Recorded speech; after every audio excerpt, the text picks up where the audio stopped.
Kuwait airport पर ये जो खबर है, कुवैत एयरपोर्ट पर अटैक की खबर है। और ये हल्के नुकसान की भी खबर आ रही है। ये अब क्लियर किया जा रहा है, दरअसल कुवैत एयरपोर्ट को टारगेट किया गया। और अगर एयरपोर्ट पर टारगेट हुआ है, कुवैत एयरपोर्ट को, यस एग्जैक्टली, दुबई ने Kuwait airport, Kuwait international airport पर ईरान का अटैक जो हुआ है उसकी एक खबर है। और हल्के नुकसान की भी खबर है और तस्वीरें भी हैं कुछ, यानी कि, और ये है तो ये बहुत मेजर है, ये बहुत मेजर हो गए तो सिविलियंस। और कुवैत के अंदर बिल्कुल उनके बेसिस हैं, अमेरिकन बेसिस हैं, नज़दीक भी है, रेंज के अंदर भी हैं।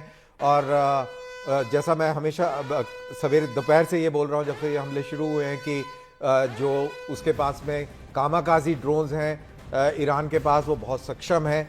रशिया उन्हीं का इस्तेमाल करता है यूक्रेन के अंदर, और वेस्टर्न एयर डिफेंसेस उनको नहीं रोक पाते हैं। तो ये बहुत इम्पॉर्टेंट है।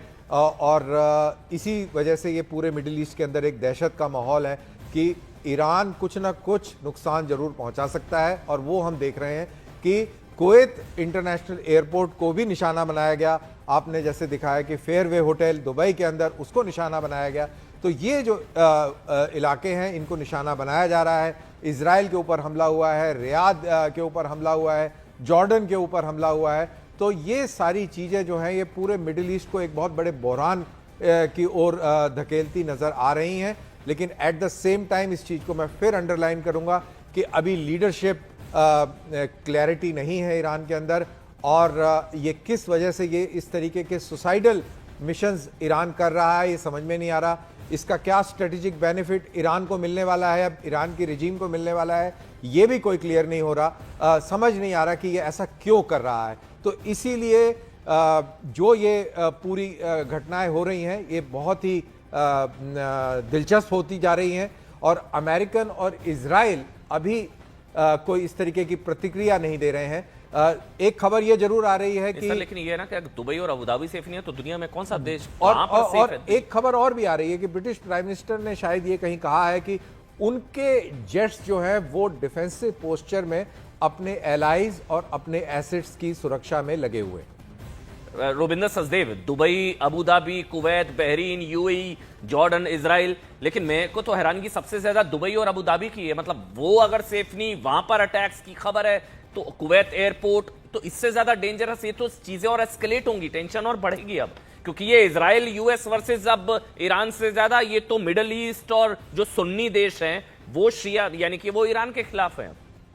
अमन जी, मैं इसको ऐसे रखता हूं, मानिए आपका 100 बॉम्ब है, इजराइल और अमेरिका आप पे अटैक कर रहे हैं, आपके 100 बॉम्ब जो मिसाइल है वो इजराइल में पहुंच सकते हैं, 100 के 100 मार दो, उन 100 में से 95 डिस्ट्रक्ट हो जाएंगे, 4-5 गिरेंगे, टेल अवीव की 3-4 बिल्डिंग्स खत्म हो जाएंगी। ठीक है, अगर आप मिलिट्री जनरल हैं, एक ऑप्शन आपके पास वो है।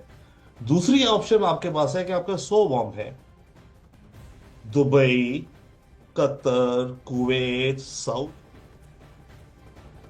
आपको कुछ देख ले, यहाँ पर रोकना पड़ेगा। एक बड़ी खबर इस वक्त आ रही है, देखिए कुछ देर में सुरक्षा परिषद की एक बैठक भी यहाँ पर हो सकती है।